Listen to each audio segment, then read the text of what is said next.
아우 이게 끊는 게 참 이거 왜 치는 거야 근데 이거를? 편집점. 편집점? 네. 아 이게 이 슬레이트가 필요해? 아니 근데 편집해보니까 어. 그렇게 필요하진 않더라고. 그러니까 이거 왜 치는 우리 거야? 슬레이트 이것까지 다 이제 원래 이게 슬레이트 치면 네, 거기서 보너스 끊자 하잖아. 영상 뭐 이렇게 그래, 근데 그래, 무슨 그래. 슬레이트 치는 것도 편집에 다 집어넣는데 하긴 사실은 무슨 큰 의미는 없는데. 그냥. 습관적으로 하는 그쵸, 거야. 그쵸, 잘못된 그쵸. 관습도 없애야 돼. 아무튼 이거 하지 않고 치는 걸로 합시다. 네, 뭐 이런 걸로 하든가. 어, 방송하겠습니다. 뭐 이런 식으로 오케이. 해가지고 뭐 꼭 이거 하고. 아니 서론 너무 길어. 일단 4편 오늘은. 사탄. 4탄이야? 네, 사탄 안 돼. 4편.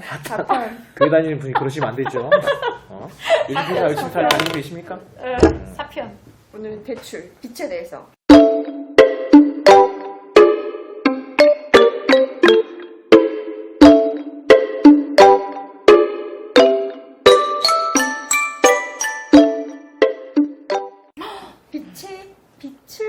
빛을 어떻게 잘 쓰냐? 빚을. 빚을. 조명이 역시. 조명이 너무 밝아. 빛이 이게 교육을 못 빚이 받아서 많네. 그래. 아나운서 교육 이런 거 못 받아서 그래. 못 받아서. 빛이 많아. 그냥 부채. 그래, 빚을. 부채. 선풍기 써. 부채도 전략. 재테크 전략. 맞아요. 부채도 잘 쓰면. 뭐 옛날에 뭐 금융기자 할 때 제일 먼저 배우는 것 중에 하나가 빚도 자산이다 이런 거잖아. 선배 빚 있어요? 빚? 어마어마하지. 그럼 빚도 선배는? 자산인데. 나는 갚은 지가 벌써 13년? 아니 10년 됐다 10년. 그러니까 빚 없는 생활을 10여 년 하신 거예요? 왜 그러고 살아? 왜 그러고 살아? 저도 빚제로. 아 진짜? 저는 작년까지 빚 청산. 어. 저는 카드빚도 없어요. 체크카드 써요. 진짜? 그건 조금 그래요? 권하고 싶지 않다. 근데 왜냐면 어차피 우리가 연말정산에도 체크카드가 그게 더 그 높아가지고. 우리 맨날 듣는 얘기 레버리지를 일으켜서 투자해라 이런 얘기는 다 어디다 집어치우시고 이렇게 근데 그 레버리지도 건실한 투자를 하시나? 우리 그러니까 과거에 빚 한 푼 안 내서 비트코인에 투자하시는 겁니까? 그러니까 작년까지 대출금 정말 그냥 까먹으면 영끌 빚값 수손실이네. 봤었고. 예.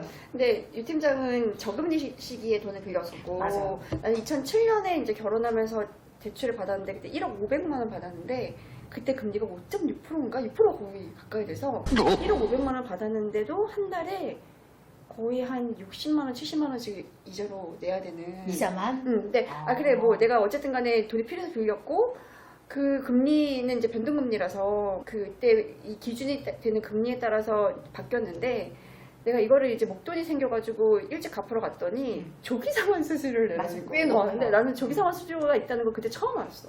내가 돈을 갚겠다는데 고마워하지 못할 망정 왜 수수료를 내래? 아니, 저도 그게 제일 의외였어요. 아니 경제기자 하셨다는 분이 그걸 왜 모르세요? 아니, 은행에서 기대 수익이 있는데 그거를 그러니까 그거는 나중에 이제 아는 거고 사실은 내가 빚을 갚겠다는 처음에 안전하게 그렇게 니네 하지. 대출 상각 없이 근데 갚겠다는 저도 심지어 약간 그게 그랬어요. 이자보다 훨씬 높았어. 맞아. 조기상환수를 감당하면서까지 대출을 갚아야 되나 이런 생각 많이 그래서 들어요. 내가 맞아요. 결국은 조기상환을 안 하고 그냥 3년 거치를 다 채우고 3년 만에 3년 되는 그러니까 조기상환 수수 없어지는 그냥 날 다. 가서 확다 갚고 심지어는 조기상환수를 내느니 그 돈을 다시 그냥 적금에 넣어놨다가 그것도 그 이자를 맞아요. 메꾸는 게 나은 맞아요. 경우도 맞아요. 있어요. 내가 계산을 다 해봤어요. 어. 엑셀 두들겨 맞아, 가면서 맞아. 해봤고 그때 내가 와 조기상환 수수료라는 게 있더라고 하면서 은행 생활 오래 했던 친구한테 물어봤더니 그때 우리는 조기상환 수수료가 없었는데 너 어디서 빌렸어? 막 그런 이러는 데도 거야. 있었고. 그러니까 그때 잠시 프로모션을 하는 은행들이 있더라고. 이것까지 다 알아보지 않고 대출을 받은 나를 탓하며 내가 왜 그랬을까 싶었는데 어쨌든 나는 고금리를 빌렸으니까 일단 이제 그때는 대출을 일단 갚아야 갚고 이제 모아보자 뭐 이런 거였고 지금 같은 저금리였으면 안 갚았을 것 같아. 진짜. 그러니까 제가 한 3% 전후였거든요, 금리가. 근데 저도 1년 단위 변동금리였어요. 그래서 그냥 일단 계속 낮아지는 추세긴 했는데, 저도 이제 엑셀 되게 좋아하거든요. 그래서 엑셀로 해보니까, 일단 우리는 다 30년 상환으로 하는데, 사실 30년까지 가진 않고 10년 단위지만, 그렇다 해도 이자가 생각보다 너무 많이 나가는 거예요. 그래서, 이거 그냥 압축해야 되겠다 해서 그냥 저는 3년 만에 다 갚았어요. 조기상환 수수료는 없어질 때. 그랬더니 제가 당초에 뭐 한 10년 정도, 뭐 30년 정도 갚았을 때 예상했던 이자는 진짜 수천만 원이었거든요. 근데 그냥 3년 내에 갚으니까 한 1,000만 원대에서 끝나더라고요. 그래서 저는 그냥 빚을 다 갚아놓고 그 다음에 그 돈을 가지고 이렇게 투자를 해야 마음이 편하지, 빚이 있는 상태에서 투자를 하면 여기서 만약에 손실이 나버리면 이 대출금과 이 사이에서 너무 제가 괴로울 것 같아서 그냥 저는 그래서 일단 빚은 갚고 보자 약간 그 주의. 사채 써봤어, 사채. 안 써봤죠. 나는 사채 우리 써봤어. 이런 나는 진짜? 마통도 안 써봤어요. 저도 마통도 안 신용대출도 안 써봤어. 써봤어. 난 저도. 사채도 써봤어. 뭐 하느라고 어디 뭐 공부 술 아니야? 먹고 술 먹고 막 이런. 아니 콩팥이라고 거야. 하는 공부 아니야? 지금 사는 집 살 때 아, 근데 왜 사채까지? 일부 부족하면 사채까지 쓰더라고. 이게 어떻게 된 주담대를 거냐면 주담대를 한도를 한도까지 받았는데 심지어는 큰애 둘째 돌 때 받은 금바지 다 팔고 했는데도 돈이 부족했어요. 그래가지고 되게 무리하게 하셨구나. 그래서 동생한테 빌렸는데도 그래가지고 부족해서 그래. 지금 돈이 생각하면- 부족해서 그때 뭐 신용대출 다 받고 그리고 하다 안 됐는데 딱 그래서 맞췄거든. 딱 맞췄는데 생각 못한 게 복비, 취득세 이런 거 취득세. 우리 그런 거 다 생각 맞아. 맞아. 그걸 줘야 되는데 안 돼가지고 어머니한테 부탁해가지고 아는 분 통했고 사채를 아니 썼지. 그거는 사채라고 아니 하긴 어쨌든 그렇지. 1,000만 원인가를 사인에게 빌린 돈인 거지. 아니 그거 근데 진짜 사채놀이하는 사채 거야. 금리를 아, 아마 진짜로? 했을 것 같아. 근데 금리 대신에 얼마였는데? 그거를 내가 또 이제 받을 돈이 있으니까 저쪽에 집 내놓은 게 있으니까 그 돈 받을 때까지만 갭 때문에 발생한 거라서 근데 금리가 한 어느 정도였어요? 10% 넘었지. 근데 어머니 그건 나한테 빌리지 친구분이라고 5%에. 아니 그 친구분이라고 해서 네. 너한테까지 내가 어떻게 돈 받겠냐 이래가지고 그냥 밥 한 번 사라 그래서 그때 밥값이는 이제는 큰 차이는 없는 것 같긴 했는데 한 달 썼으니까. 근데 원래 그렇게는 안 하는데 급하다 보니까 이제 탁 끌어모아서 했거든. 근데 그러니까 그 대출을 받았을 때 그 심리가 되게 불안하지 않아요? 불안정. 108 썼어 와이프가. 그래, 그러니까 선배도 그런 거야. 아니 그러니까 뭘 이렇게까지 하면서 그치. 집을 사야 되느냐. 집이 지금 싫어? 어쨌든 간에 계약을 해놨으니까 대금은 납금을 해야 되는데 돈 끌어올 데가 없으니까 뭐 애들 금반지 팔고 그다음에 어머니한테 부탁해서 아는 분한테 1,000만 원 빌려다가 복비 내고 하는데 막 짜증이 나는 거야. 그래갖고 그치. 엄청 싸웠거든. 근데 지금 집에서 아무것도 못하잖아. 그러니까 결과론적으로 보면은 아무것도 못하잖아.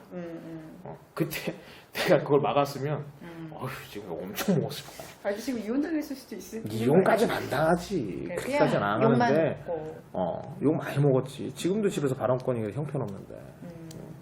와이프는 그때 무슨 뭐 목동 집값이 이렇게 오를 거다 기대를 한 건 아니고 뭐 투자 가치는 어느 정도 보기는 했지만 이제 목동에 가서 애들 교육하고 하려면 지금 가격이 안 나온다는 거죠. 왜냐하면 그때 내가 지금 살고 있는 집이 그 한참 경기 좋을 때 뭐 그 저기 10억을 넘어갔다가 그 이게 보수정부 때 맞아 목동 아파트가 이 MB 때하고 올라갔어요. 박근혜 집값 때에 변동성이 쭉 커. 정부 때 계속 빠져가지고 이번에 6억대까지 빠진 거야.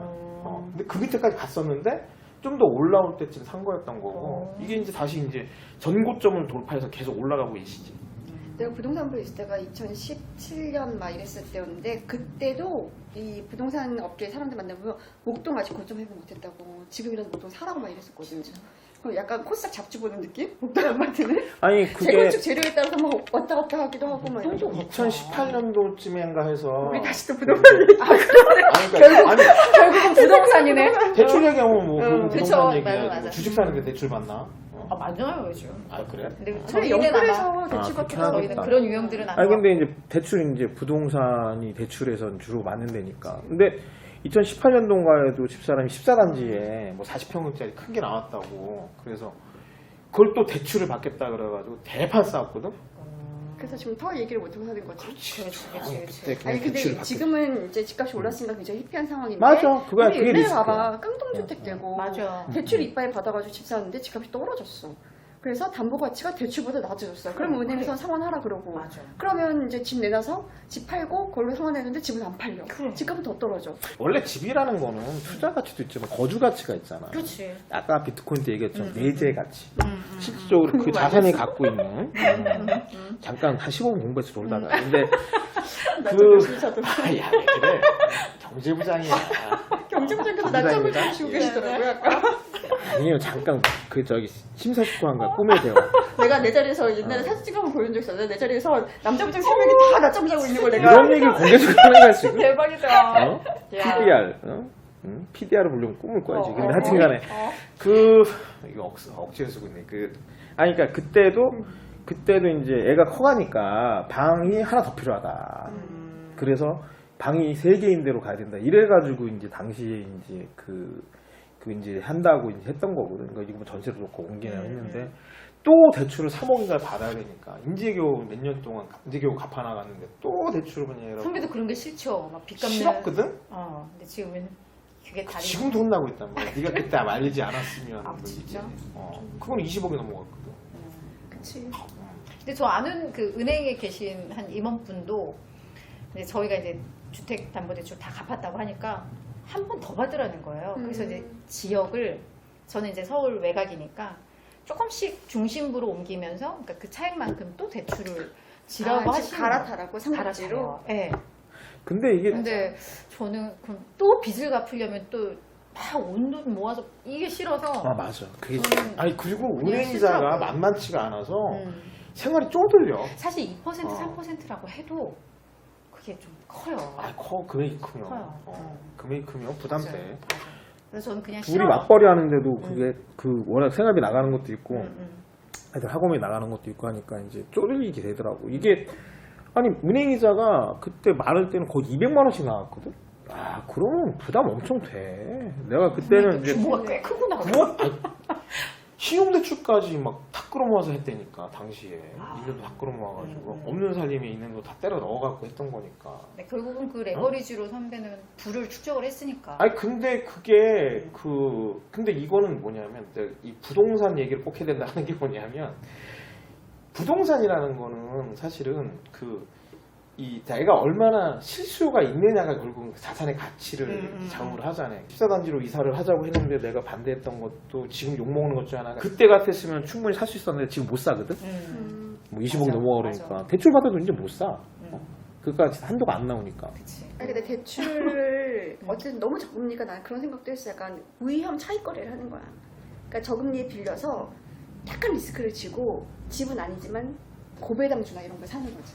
그러니까 예를 들어 괜찮은 뭐 것 같아. 그러니까 2% 이런- 금리에 음. 대출을 받아서 음. 거 가지고 뭐 맥쿼리 인프라든 음. 뭐 그러니까 시세 변동은 약하면서 배당 많이 주는 그렇게 하면 확실히 이거는 그 이상이 나오긴 할 것 같아요. 옛날에 그런 경우 근데 있었어. 나는 그렇게 못하겠어. 리스크를. 옛날에 그 회사에서 빚을 지금 못하겠어요, 저도. 직원들한테 거의 제로 수준의 대출해주고 하는 게 있었다고 빌려주고. 근데 언론인도 무슨 뭐 기금 언론이 금고인지, 금고에서 언론이 뭐 그때 당시로 3% 2.5% 이렇게 뭐 근로자 우대 뭐 이런 대출하면 또 1.5% 정부 보조해서 이거 받아갖고 은행에 3% 5%짜리 예금에 넣는 애도 있었어. 적금에다가. 특판 예금. 특판 아니 예금. 저축은행 이런데. 근데 참 부지런한. 그게 사실 분들 위험 차익 많았어. 거래야. 그거 맞아요. 무효 맞아. 채권이지. 맞아. 저리로 대출 받아서 고리로 예금 넣는 것만큼 남는 장사가 어딨어. 근데 그거 우리 이게 이렇게 받아도 한도가 그래봤자 몇 천만 원이거든. 그렇게 해가지고 남는 이자 보면 맞아. 몇만 100만 원. 그래요. 내가 쇼핑 한 번은 자제하고 말지. 맞아. 이런 생각 맞아. 하게 돼. 그런 것도 있어. 맞아. 그래서 SK 바이오를 그렇게 열심히 주워 모으셨군요. SK 바이오 사이언스 아니 공무총역 해가지고 7주 받아서 그거 받았네. 17만 8천 원인가 팔았거든. 그래서 통장에 찍힌 게 73만 원 얼마? 그러니까 순이익이 그럼 응, 얼마죠? 순이익이 73만 원. 얼마나요? 아니 그러니까 이거 그러니까 이게 약간 이럴 때 대출 잠깐 받아가지고 넣었었으면. 그러니까 사실 이게 따상상상까지 갈 거냐 과연 SK 바이오팜만큼은 아니어도 카카오 게임즈 정도까지 가겠다는 생각이 좀 들었어요. 왜냐면 고평가 논란이 있긴 했지만 이게 뭐 무슨 빅히트처럼 막 너무 비싼 이런 분위기 아니었거든. 그런데 첫날 이제 따상 가고 그 다음날 주가가 계속 그래. 이제 상한가 못 가더라고. 이거는 이날 종가의 하락으로 끝날 수도 있을 것 같아서 그렇지. 한 뭐 6% 7% 올랐을 때 팔았어. 팔고 났더니 이게 9%까지 올라갔다가 결국 마이너스 1.48%인가로 오늘 많이 빠지더라고. 오늘은 많이 빠지더라고. 이거 사실은 며칠만 자금 땡기면 돼. 며칠만. 그렇지. 그래가지고 받으면 다시 또 공모주 얘기를 하고 하는데 우리 이 프로그램에 이 성격이 될 수가 없어. 왔다 갔다 규제라는 게 없어. 아니 근데 일관되게 하나의 정확한 답은 있어. 그냥 뭐 하여튼 돈 벌려면 공부해야 돼. 아 그래 맞아. 부지런해야 돼. 맞아. 부지런해야 가만히 돼. 앉아가지고 부지런해야 돼. 어떻게든 내 돈이 늘어나겠지 하는 사람은 절대 돈 못 그리고 벌어. 막 아니, 10만 원 이런 것까지 내가 어떻게 해서든 그걸 먹겠다라고 하면 이제 그게 불어나는 거고 아우 10만 원 안 그러니까 벌면 말아 하면 SK 바이오사이언스 맞아. 사실은 6개 증권사가 가능했잖아. 그 중에 내가 계좌를 갖고 있는 게 2개였어. 삼성이랑 NH. 근데 NH로 계속 이제 입금을 했더니 이게 계속 튕겨져 나오는 거야.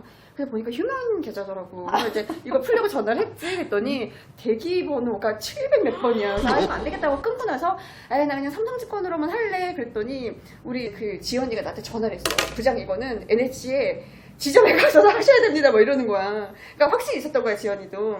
그래서 지연이 알았어. 지연이 많이 했지. 얼마나 내가 했어요? 지연이도 좀 한 것 같아. 근데 전화기를 들고 기다렸는데 의외로 빨리 연결돼가지고 휴먼 계좌 풀렸어. 그래가지고 이제 처음에 5천만 원을 청약했는데 이게 막판 되니까 그 공모처의 경쟁이 확 올라가는 거야. 그래서 5천만 원 추가를 하려고 했더니 추가는 안 된대. 그래서 먼저 거를 취소하고 1억을 넣었더니 7주가 나온 거야. 아, 결국은 그럼 NH 한 곳에서 다 받은 거구나. 그러니까 사전주간 못 받았어. 거기는 그러니까 추첨. 맞아요. 이 사례에서 우리가 알 수 있는 게 뭐냐면 그 리스크를 줄이면서 수익을 높이려면은 종잣돈이 있어야 되고 아니, 빌리지 않고 그걸 대출 5천만 원 여기 현찰이 있었거든. 현금 있었던 거고. 그리고 공부를 해야 되고 그 다음에 부지런하면 리스크가 줄어. 그러니까 이제 공부 하나 주원이가 받았다며? 2주인가 3주인가 받았다고. 4개 증권사 이용해가지고 9주 받았어요. 9주나? 부지런해야 되는 그래, 거야. 맞아요. 그러니까. 부지런하네. 근데 잘했죠. 우리가 그걸 또 잊지 말아야 돼. 박명수가 그 얘기를 했었어. 티끌만 모아도 티끌이야. 그래, 하긴 그렇다. 아니야. 맞아. 스노우볼 효과. 이만큼 뭐. 모아서 이만큼 됐어. 그래, 이 이걸 굴리면 이만큼 되고 이걸 굴리면 이렇게 돼. 그게- 효과. 그게 옛날에 나 어릴 때 그 그 동네 오락실에 가면 가위바위보 게임이 있었거든. 근데 이게 100원짜리 쏟아지는 어떻게 보면 동네 오락실이 있으면 안 되는 거였는데 이거였는데 뭐냐면 뭐 50원짜리 100원짜리 넣고 나서 가위바위보 눌러갖고 이기면 계속 올라가. 근데 중간에 끊으면 200원이 나오는데 끝판까지 가면 10배도 먹는 거야. 그래서 1000원이 되는 이런 구조거든. 근데 이게 사람 욕심이라는 게 2번, 3번 이기면 여기서 계속 더블 올라가는 구조니까 끝까지 해보고 싶어지거든. 그렇지. 근데 한 방에 그냥. 그러다 망하는 거야. 맞아. 스노우볼은 녹아. 그러니까 너무 리스키한 거 말고 공모주도 분석을 해야 돼 본인이. 그러니까 SK 바이오사이언스의 공모주가 과연 적정한가? 그렇지. 를 증권 신고서를 그러니까. 뜯어보고 맞아요. 걔네들이 어떤 그러니까 피어 그룹에 어디가 들어가 있고 맞아. 피어 그룹에 있는 애들의 사업 구조가 어떤데 얘네 때문에 얘 밸류에이션이 어땠는가를 다 보고 투자를 하는 거지. 거기다 이제 수요 예측했을 때 기관의 이 의무부의 허용률이 얼마나 되냐 이거 보고 아 이거는 초반에 물량이 그래도 빅히트보다는 덜 나오겠구나. 거기에 더해서 밸류에이션 좀 보고 맞아. 이게 아, 좋으신 따서 말씀이신데요. 상까지는 안될것 같아. 예, 왜 좋은 여기 이런 판단이 있어야 말씀이신데요. 되는 거지. 근데 죄송한데요. 이게 네. 뭐냐면 여기 두 분이나 아까 이제 송종원 기자는 이게 업이신 분이잖아요. 그걸 분석을 하시면 기사로도 써먹을 수 있고 어차피 그거 해야 되는 분들이시잖아요. 근데 내가 지금 회사 다니면서 열심히 진짜 가서 일해야 되는데 언제 그거 분석하고 혼자 있어. 제작에서 언제 하고. 그거 언제 계산하고 있어. 아니 그러니까 부지런해야 돈 벌고 부지런하지. 공부해야 맞아. 공부하는 그거는 거지. 맞는데 그것도 일반 직장인들 입장에서 보면 시간을 쪼개서 시간을 쪼개라. 퇴근해서 그래. 퇴근해. 애들 다 재우고 그렇지. 아니 근데 그런 거는 기사만 잘 찾아봐도 맞아요. 알 수 있어. 개인적으로 번호 하나 띄우고 문의하라 그래. 알려드리겠다고. 상담 전화. 아니, 상담 전화나 그런 계산해. 기사 얼마나 많이 쓰는데 그래. 증권부가 그리고 여기다 저기 밑에다가 자막으로 해서 관련 기사 걸어.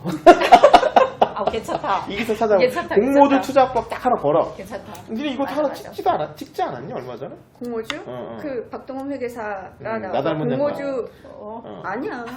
다른 양말이야? 야, 박동원 회계사 진짜 항의한다. 뭐야? 그 공모주를 3편째 찍는 거냐 지금?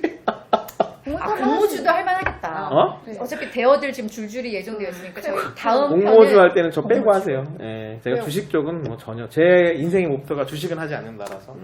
그건 첫 판에 밝혔잖아. 나는 주식은 안 해.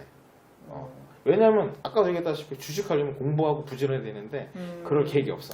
펀드에 그냥 펀드. 그래요. 펀드? 난 펀드도 전문가한테 괜찮아. 맡기세요. 맞아요. 부동산 빚 갖고 있습니다. 아 예. 다 갖고 얘기하겠습니다. 예, 아직도 예. 갖고 있습니다. 열심히 갖고 있습니다. 아 왠지 빚있는 사람을 누기 싫다 그랬어. 그러니까. 어? 선배는 그럼 금리가 몇이에요, 참? 금리? 몰라. 평균 금리가. 평균 금리 내가 어떻게 알아? 와이프가 다 하니까 모르는 거 아니야? 아, 진짜? 내 집 아니라니까. 아, 그럼 그냥 언니가 다. 알아서 하지. 팔아도 몰라. 팔고 이사 가고 주소 안 그렇게 하시는 거 아니야? 나중에. 잘해. 애들이 있어서. 그래. 설마 네. 그렇게까지야. 네. 오 20분. 네. 자 오늘 이 대출 얘기는 여기서 네. 마치고. 대출 얘기한 거야? 공모주 얘기한 거야? 대출. 대출 어차피 받아서 공모주죠. 공모주 사기 하는 거지. 그럼. 두루두루. 그래서 뭐 이제 4편 여기서 끝내고. 5편 하는 거야? 바로 5편 찍어? 아니야. 목표는 공부해야 되는 거 공부 시간에 내가 줄게. 네, 공모주. 우리가 공모주?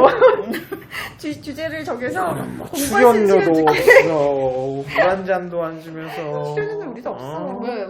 그냥 우리 셋이 메인인데 무슨 뭐 출연료를 받겠다. 응? 서로 주자. 서로 10,000원씩 해가지고. 서로 돌아가면서 밥사기 해봐 이런 거. 네. 아무튼, 여기서 마칩시다. 네. 여기서 마치겠습니다. 다음에 만나요. 좋아요. 구독. 하지 마세요.